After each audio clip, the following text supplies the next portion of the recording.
बंगाल में टीएमसी के गढ़ में बीजेपी की प्रचंड जीत, ममता बनर्जी को बड़ा झटका। पूर्वी मिदनापुर में टाटा स्टील लेबर यूनियन चुनाव में बीजेपी की जीत। दक्षिण दिनाजपुर में कृषि सहकारी समिति के चुनाव में बीजेपी की शानदार जीत।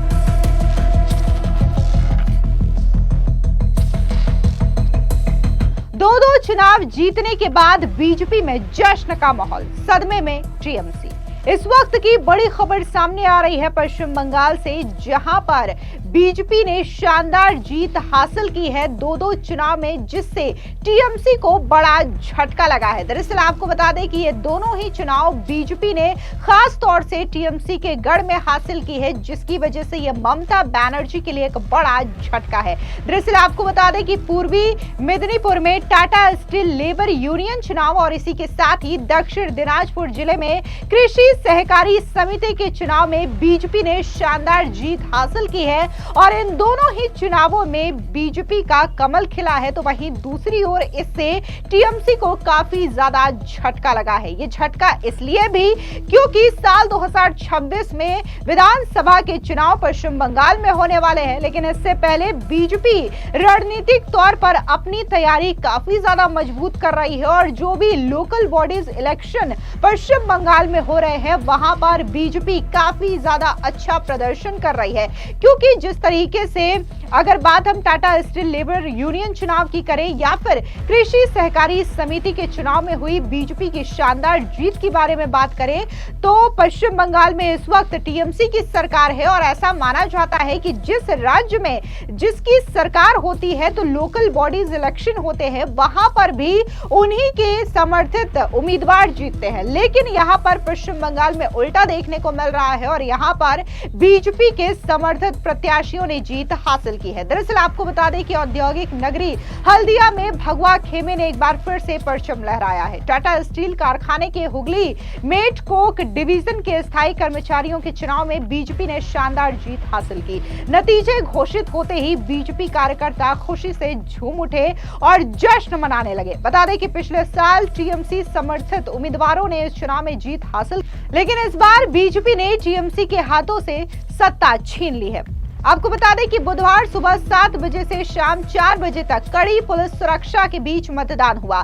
स्थायी कर्मचारियों के चुनाव में बीजेपी को कुल 128 वोट मिले, जबकि टीएमसी को 62 वोट मिले। वहीं बात अगर हम सीपीआईएम की करें तो उन्हें 7 वोट मिले हैं। और जिस तरीके से यहां पर वोटों का अंतर नजर आता है, बीजेपी ने 128 वोट हासिल किए हैं, यह अपने आप में एक बड़ी जीत को दिखलाता है, जहां पर बीजेपी की प्रचंड जीत इस चुनाव में हुई है। आपको बता दें कि इस चुनाव में टीएमसी, बीजेपी और सीपीआईएम के बीच त्रिकोणीय मुकाबला था। बीजेपी समर्थित भारतीय मजदूर संघ का चुनाव चिन्ह शेर, टीएमसी समर्थित जो उम्मीदवार थे उनका चुनाव चिन्ह सूर्य और इसी के साथ ही सीपीआईएम समर्थित जो उम्मीदवार थे उनका चुनाव चिन्ह दरांती और हथौड़ा था। कुल 199 मतदाता थे, उसमें से 197 ने मतदान किया। सुबह कड़ी सुरक्षा के बीच त्रिकोणीय मुकाबला और भी ज्यादा तेज हो गया। बीजेपी, टीएमसी और सीपीआईएम के खेमे में सुबह से ही समर्थकों की भीड़ उमड़ पड़ी। भारतीय मजदूर संघ के प्रदेश अध्यक्ष प्रदीप बिजली ने कहा कि ये जीत मजदूरों की जीत है। भविष्य में मजदूरों के विकास के लिए एक नई समिति का गठन किया जाएगा। तामलुक संगठन जिला, इसी के साथ ही कोर कमेटी के सदस्य प्रदीप डे ने कहा कि हम मजदूरों के लिए लड़ते रहेंगे ताकि उन्हें उचित वेतन और अन्य सुविधाएं मिले। हम इसकी जांच करेंगे कि ऐसा परिणाम क्यों आया। तो वहीं दूसरी बड़ी जीत की बात करें तो आपको बता दें कि दक्षिण दिनाजपुर जिले के कृषि सहकारी समिति के चुनाव में भी बीजेपी ने प्रचंड जीत हासिल की है। इस बात की जानकारी खुद बीजेपी बंगाल ने सोशल मीडिया साइट एक्स पर पोस्ट के माध्यम से दी। दरअसल बीजेपी बंगाल ने एक तस्वीर पोस्ट करते हुए कहा कि साल 2026 में बीजेपी आ रही है। अब दक्षिण दिनाजपुर जिले में एक ही नारा है, हम जिंदा रहना चाहते हैं, इसलिए बीजेपी चाहिए। साथ ही बीजेपी ने आगे कहा कि पश्चिम बंगाल की जनता ये समझ गई है कि अराजकता, भ्रष्टाचार, कुशासन और उत्पीड़न के खिलाफ एकमात्र ताकत बीजेपी ही है। दक्षिण दिनाजपुर जिले के तपन विधानसभा क्षेत्र के अंतर्गत ठाकुरपुरा बड़कोल कृषि सहकारी समिति समिति के चुनाव में बीजेपी समर्थित उम्मीदवारों ने 6 में से 4 सीटों पर जीत हासिल की है। सभी नवनिर्वाचित विजेताओं को हार्दिक बधाई एवं शुभकामनाएं। आपको बता दें कि जिस तरीके से पश्चिम बंगाल में ममता बनर्जी का शासन है, इसको लेकर के लगातार बीजेपी हमला बोलती रही है और ममता बनर्जी पर यह आरोप लगाती रही है कि ममता बनर्जी एक क्रूर शासक है, जिसकी वजह से बंगाल की जनता पूरी तरीके से त्रस्त है। और ऐसा ही हमला एक बार फिर से केंद्रीय मंत्री गिरिराज सिंह की ओर से बोला गया है। क्या कुछ उन्होंने कहा, सुनिए। ममता बनर्जी आज की तारीख में एक ऐसी क्रूर शासक है जो डेमोक्रेसी को नहीं मानती, डिक्टेटरशिप को मानती है, और जो प्रधानमंत्री को विधानसभा के अंदर गाली दे, गृह मंत्री को गाली दे, वो कभी फेडरल स्ट्रक्चर को नहीं मानती। वो मानती है केवल बंगाल को बांग्लादेश बनाना चाहती है। विधानसभा के अंदर जिस तरह से शुभेंदु अधिकारी को पीटने का काम किया, शंकर घोष को, सारे लोगों को जिस ढंग से 5 एमएलए को पीटा है, ये इससे बड़ा दुर्भाग्यपूर्ण और कुछ नहीं होगा। और ममता बनर्जी के सामने सब लोगों की पिटाई हुई है, इससे बड़ा दुर्भाग्यपूर्ण। ममता बनर्जी का कोई विरोध करे पंचायत में तो उसे जिंदा मार करके पेड़ में लटका देना। ममता बनर्जी बंगाल का अपमान कर रही हैं, बंगाल की भाषा का अपमान कर रही हैं, क्योंकि बांग्लादेशी घुसपैठी कभी बंगाली नहीं हो सकता, वो देश का दुश्मन है। ममता बनर्जी वोट का दोस्त मान करके अगर बीजेपी की सरकार आएगी तो हम एक घुसपैठिए को 71 से आए हुए 1972 से आए हुए घुसपैठिए को निकालूंगा।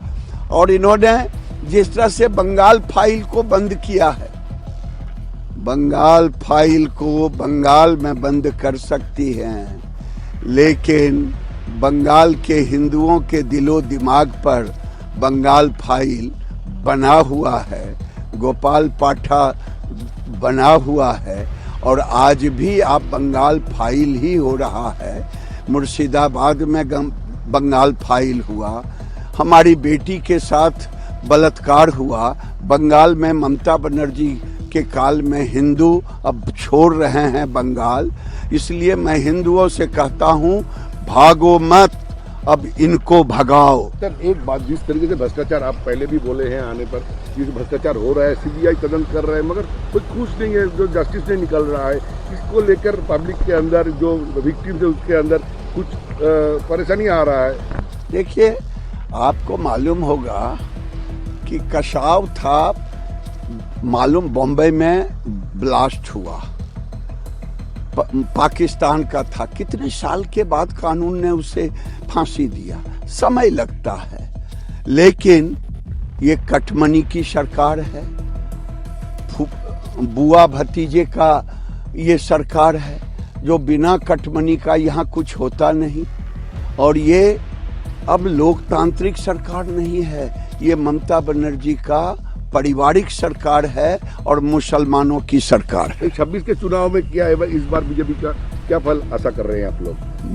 बीजेपी की सरकार बनेगी और ऐसी सरकार, ऐसा बहुमत मिलेगा कि मुसलमानों के बल पर, वो बांग्लादेशियों के बल पर जिस ढंग से हिंदुओं पर प्रहार कर रहे हैं, इनकी सरकार तो भ्रष्टाचार की दलदल में डूबा हुआ है। जिसका मिनिस्टर जेल जाए, जिसके ऊपर दुनिया भर का केस हो, ये सरकार नहीं है, बल्कि निलंबित किया जाता है। शिक्षक लोग 26,000 शिक्षक बैठे हुए हैं। 26,000 शिक्षक ही नहीं बैठे हैं, पूरी जनता बैठी हुई है, इंतजार कर रही है 2026 का।